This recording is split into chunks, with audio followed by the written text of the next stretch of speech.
پس از اینکه کار اصلی برنامه پاورپوینت رو شما یاد گرفتید و از گزینه‌های امکانات استفاده کردیم، بحث کارهای عملی میرسه.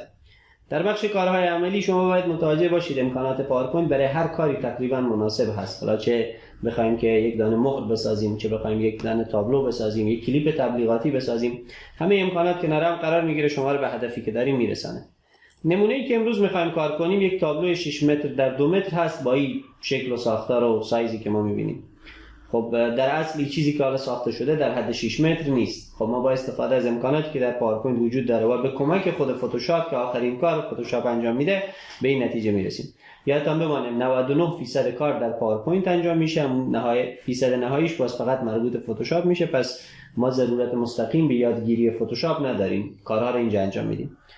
حالا که هدف برای ما مشخص شد، مهمترین مسئله در پاورپوینت است که اولین چیز ساختار صفحه است. چون این صفحه برای نمایش ساخته شده، یعنی شما وقتی نمایش میدین کامل هست و کل صفحه رو میگیره، اما برای یک تابلو 6 متری که مناسب نیست. در نتیجه ما باید بیایم در بخشی به نام دیزاین، سلاید سایز، کاستوم سلاید سایز. بعد در اینجا ما بنویسیم که چند در چند میخوایم داشته باشیم. اگر کامپیوتر شما ویندوزش 10 یا 11 باشه اینجا به اینچ نوشته میشه. میبینید نوشته 56 اینچ حد اکثر صفحه شماست. خب من می‌نویسم صحیحه 56 اینچ در تقریبا فکر کنید 18 اینچ، مثل همون 60 اینچ در 20 اینچ میشه، شبیه همچین چیزی. چون من میخوام 6 متر در 2 متر نهایتا باشه. یک صفحه میده برای شما به این شکل. اگر ویندوز کامپیوترتان 7 یا 8 است فقط شما با اندازه سانتی متری می‌نویسین 60 در 20 یا 120 سانتی متر در 40 سانتی متر تا این اندازه رو بتونید به دست بیارید. پس از اینکه اندازه صفحه شما کامل شد بیاین در بخش لی‌آوت گزینه بلانک رو بزنید. نیو نزنیم بلانک، چون نیو یک ورق جدید رو برای شما میسازه. ما که ورق جدید نمیخوایم، فقط ورق قبلی رو میخوایم بلانک یا خالی باشه. بعد میایم در بخش دیزاین، بخش اینزرت. اولین چیزی که رسم میکنیم یک دانه شیپی است که اون شکل اصلی ما رو برای ما بیاره. ما شکلی مثل اون مدلی که دیدیم نداریم، بلکه این مدل رو داریم. پس میایم چپ کلیک رو میگیریم و با کشیدن این مدل رو برای خودمون رسم میکنیم. خب اندازه و موقعیت قرارگیری شکل وقتی در نظر گرفته شد کجا باشه، کار تمام. حالا ما این کار انجام دادیم، این تنظیمات هم اجرا شد. الان میدل میذارم که فیکس در وسط بیاد. اما ما میخوام یک خط دور داشته باشه، پس یک خط دور برش در نظر میگیریم. خط دوری رو میخوام یک ذره دبلتر باشه و رنگ داخلش رو هم تغییر میدیم به اون شکل خاصی که هدف ما برآورده میشه، مثلا یک رنگی شبیه به این.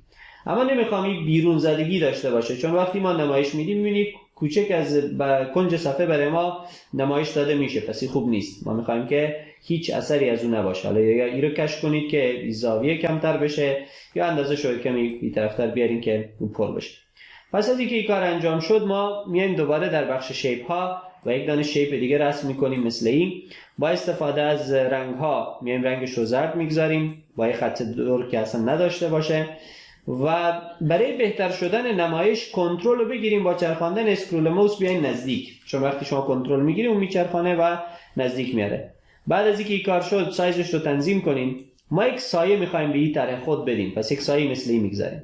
اما این سایه شاید کم باشه، یعنی اون هدف ما رو برآورده نکنه. پس برای تنظیمات بیشتر اینجا بیاین. اگر یک وقتی شیپ رو میخواین رنگ کنید این تنظیمات میشه و اگر میخواین نوشته ها رو رنگ کنید این تنظیمات بیشترش هست. پس ما روی شیپ کار میکنیم. میایم بر روی این علامه که بتونیم به تنظیمات اساسی برسیم. با کار ما روی شادو هست، سایه. بعد شما میتونید یک ذره سایزش رو افزایش بدین، اگر زیاد شد تنظیم کنین. این خیرگیش هست که و این هم فاصله سایه، یعنی شما میتونید تصمیم بگیرید چقدر این سایه جدا باشه یا دور باشه از این. یه هم ترانسپرنسی است که یک ذره کمترش میکنیم که اون سایه تیره تر یا تاریک تر دیده بشه، چون هر چقدر دیر عقب تر بیاریم اون تاریک تر دیده میشه، هر چقدر جلو ببریم باز کم رنگ تر و ضعیف تر. شکل ما آماده شد. حالا از یک کاپی پست میگیریم میاریمش پایینتر، یک ذره شکل خود رو میچرخانیم. بعد از چرخاندن موقعیت قرارگیریش رو طوری تنظیم میکنیم که این لبه به این لبه بچسبه. بعد رنگش رو هم تغییر میدیم به یک رنگی که مثلا حالا نارنجی باشه، چون این زرد در واقع فکر کنید پشت هم کارت میشه. بعد این رو بزنید سنج بکوارد. حالا یک حسی به وجود میاد که این نوار این رقم دور خورده رفته پشت سر، یک حالت دور خوردگی به وجود آمد. وقتی هم نمایش بدیم این حالت رو بیشتر برای ما نشان میده که یک شکل خاص به دست آمد. وقتی که این شکل آماده شد ما ضرورت به این داریم که یک دانه دیگه هم از همی به سمت چپ داشته باشیم، چون ما راستش رو ساختیم حالا چپش مانده. فقط کافی اینا رو انتخاب کنید، کنترل بگیرید، ست شکل رو بگیرید، با هم دیگه گروپشان کنید. بعد از گروپ کردن بیایم کاپی و پست و یکی از این شکل‌ها رو بیاریم به سمت چپ. خب در سمت چپ دقیقاً در موقعیتی بگذارید که برابر با سمت راست باشه. این سه تا خط سرخی هم که آمده نشانه برابری از بالا، وسط و پایینه که برابر هم آمده. بعد بیاین در بخش شیپ فرمت از گزینه روتیت اول این رو بچرخانید و بعد دوباره این رو بیاین فلیپ هورایزونتال رو بزنید که به این شکل برعکس بشه و از حالت گروپ خارجش کنید، چون دیگه نمیخوام گروپ باشه. به این خاطر گروپش کردم که بتونم راحت بیارمش به سمت چپ. حالا دوباره روی این شکل کلیک میزنم، میام و یک رنگ روشن‌تر انتخاب میکنم و یک کلیک هم در این قسمت و یک رنگ تاریک‌تر رو برش انتخاب میکنیم که آدم حس کنه که اینجا هم حالت دورخوردگی وجود داره.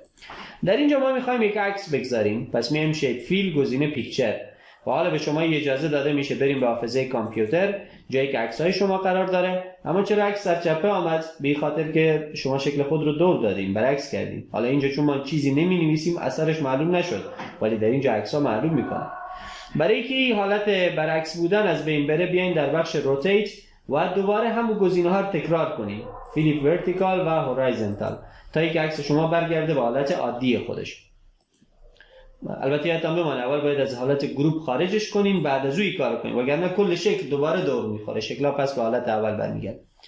پس این کار انجام شد. اگرم بخوام به این محل سایه بدم هم میشه. شما حالا سایه بیرون یا سایه داخل میخوایم برش به وجود بیارین، هر حالتی که دوست دارین شما میتونین با کلیک زدن به اون حالت خاص دست پیدا بکنید. من اینجا هم برای شکلان سایه داخل میمانم تا اینکه نمایشش بهتر و جالبتر بشه. سایه مثل این مانده شد و تمام.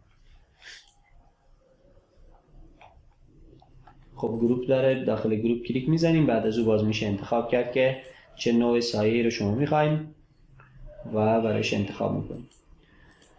خب طرح اصلی آماده شد، یعنی شما اگر حساب بکنید ما یک 50% کار رو کردیم که اساس این بخش بود. اما اینجا متوجه شدم یک عکس خیلی پرس آمده. بریم در تنظیمات عکس، گزینه کراپ تنها وظیفه‌اش این نیست که بیای برش بده، بلکه میتونه تنظیم هم بکنه، چون من این شکل رو به صورت گرد ضرورت دارم.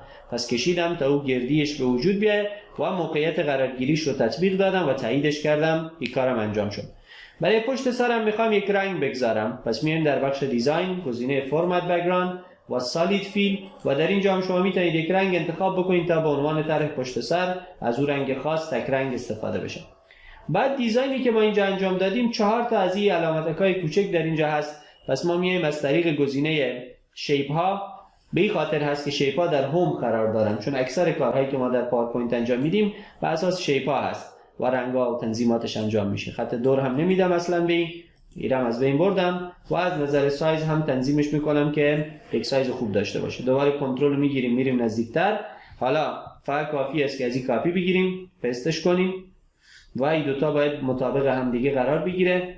دوباره کنترل رو میگیرم کاپی و پست و این خطا هم که میبینید آمد نشانه برابری است که کاملا با هم برابر هستند و از نظر سایز و اندازه اینا مطابقت دارن.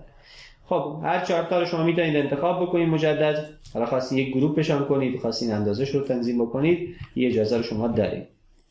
مرحله اول تکمیل شد. مرحله دوم کاری ما نوشته ها هست. پس بیاین از طریق این گزینه با کشیدن بیاین کلمات خود رو بنویسین، جهتش رو فارسی کنین و کلمات خود رو نوشته بکنین. بعد از نوشته کردن کلمات فقط کافی است که موقعیت بدیم و اندازه بدیم. دلیلی که نوشته ها با این سایز خیلی بزرگ در حال نمایش داده شدن هستند چون که ما یک صفحه‌ای ساختیم خیلی با کیفیت و بزرگ، در نتیجه موقعیت قرارگیریشان و اندازه‌ای که برش در نظر میگیره خیلی اندازه بزرگی خواهد بود. پس این رو میایم در مرکز قرار میدیم. از یک کاپی پست هم میگیرم میارم پایینتر، کلمه مورد نظر رو عوض میکنم و محل قرارگیریش رو هم میمانم به بغل. حالا میخوایم خوب بزرگتر از بقیه باشه، بولد باشه و رنگش رو هم متفاوت‌تر میگذارم تا به اون هدف برسم. حالا برای تنظیمات بیشتر این نوشته شما میتونید بیاین خط دور هم بهش بدین، از طریق گزینه شادو سایه برش بمانید و از طریق گزینه گلو یک رنگی برش بمانید که مثل باشه اما رنگش رو میخوایم سفید باشه، یک نور سفیدی در اطراف. پس اینجا میشه بیایم و رنگش رو هم بمانیم سفید. اما ما متوجه شدم که این سفیدی که در اینجا هست او شرایط ما رو نداره. پس این بار میایم سر تنظیمات نوشته. یادتون باشه گفتم یکی تنظیمات عکس، یکی تنظیمات نوشته است. میخوام سایه‌اش بهتر دیده بشه، پس ترانسپرنسی رو کمتر میکنیم، سایه قوی‌تر میشه. میخوایم یک ذره‌ای هم مثلا فاصله یا سایز و ایناش رو هم تنظیم بکنیم، ولی این رو جمع میکنم. باز میایم در بخش گلو و از طریق گزینه کالر که رنگش سفید هست، ولی از گزینه سایز هم میشه که این رو یک ذره‌ای افزایش داد. از طریق ترانسپرنسی اگر این رو کم بکنی شما اون رنگ سفید رو کاملتر خواهید دید. قبلا یک کمی کم رنگ و ضعیف می آمد، حالا حالت کامل به اختیار ما قرار گرفته. باز میتونید سایز هم بهش بدین که چه سایزی داشته باشه. یک نور اطراف برای نوشته شما ساخته شد. اگر میفهمین که میزانش کم هست، باز شما میتونید درجه رو هم تنظیم بکنید. در نمایش خوب معلوم میشه که آیا کاری که انجام دادیم درست بوده یا نه. اگر احساس کردیم که کدام چیزی نیاز به تغییر داره، با شما میتونید که راحت بیاین و اون محل رو تغییری که میخواین بدین. در کنارش میایم از همین نوشته خود یک کاپی پست میگیرم و میایم تغییرات خود رو مینویسم. بعد از نوشتن بیاین اندازهش رو کوچکتر کنین، موقعیت قرارگیری نوشته رو تنظیم کنین. یک رقم باشه که از صفحه شما بیرون نشینید، به محل خاص باشه. نوع فونتی هم که من استفاده کردم کودک بود در اینجا. اگر همین فونت کفایت میکنه خوبه، وگرنه فونتش رو عوض کنیم مطابق با سلیقه خودتان. در اینجا میخوام نوشته های ما با یک شرایط خاص باشه. جستیفایش میکنم که از دو بغل تنظیم باشه و بعد کلماتی هم که مینویسم پشت سر هم دیگه خواهد بود.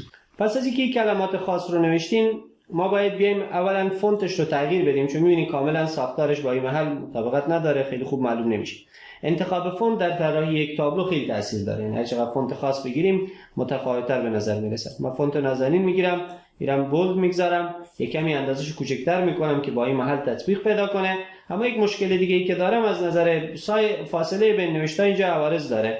پس میایم در گزینه اسپیسینگ و یک کمی فاصلهش رو تنظیم میکنم. حالا 1.15 من ماندم. خب من متوجه شدم که 1.15 اندازش کمه ولی 2 خیلی زیاده.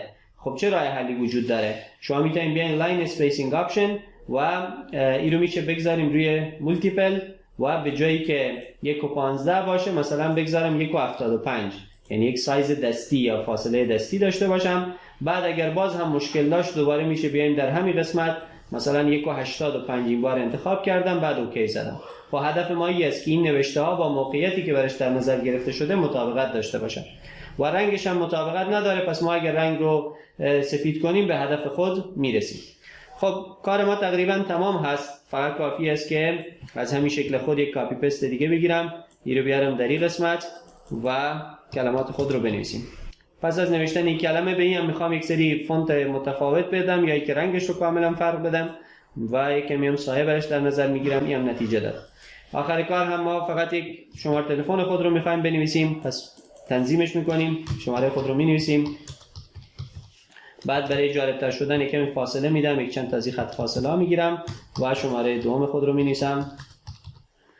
اما مسئله ای است که من میخوام این شماره به زبان انگلیسی نوشته بشه، یعنی شماره ها عدد انگلیسی باشه. فونتش رو عوض کنین شما به هدف میرسین. یعنی فقط یک فونت تغییر دادن شما رو به راحتی به هدفی که داریم میخواین برسیم میرسانه. اندازه‌اش رو هم تنظیم میکنم، موقعیت قرارگیری و اگر سایزش مطابقت نداره کمی کوچکترش میکنم و یک کاری میکنم که در وسط بیایه. حالت وسط بودن برای ما مهم است، پس اینم در وسط قرار میدم. این خط نشانه وسط بودنه که آمد برای ما. خب کار ما اینجا تمام شد. حالا ما کار رو کامل کردیم. گفتم 99% کار در خود پاورپوینت انجام میشه. میریم سراغ اون کار آخری که خود فتوشاپ قرار است تکمیلش کنه. فعلا بیاین فایلتون رو فایل رو سیو اس کنین، ذخیره سازیش کنین به صورت یک فایل پاورپوینت پرزنتیشن، یعنی به این فرمتی که میبینین و اسمش رو هم هر چی دلتون خواست بگذارین و تایید. اما قرار هست که تحویل داده بشه به یک نفری که از ما تابلو خواسته. پس میایم در بخش فایل گزینه سیو از و این ذخیره سازی میکنیم به صورت PDF. حالا وقتی که این طرح ما PDF شد، محل ثبت رو مشخص کردیم و تاییدش کردیم، ما که فایل PDF رو به شخص نمیدیم، ما یک فایل عکس شده یا همون JPEG رو برش میدیم. JPG پاورپوینت خیلی ضعیفه، در حد پرینت یک ورقه، خیلی کیفیت بالا نداره. خب این فایل PDF هم که نمیشه به مشتری خود بدیم یا به اون کسی که رو میخواد.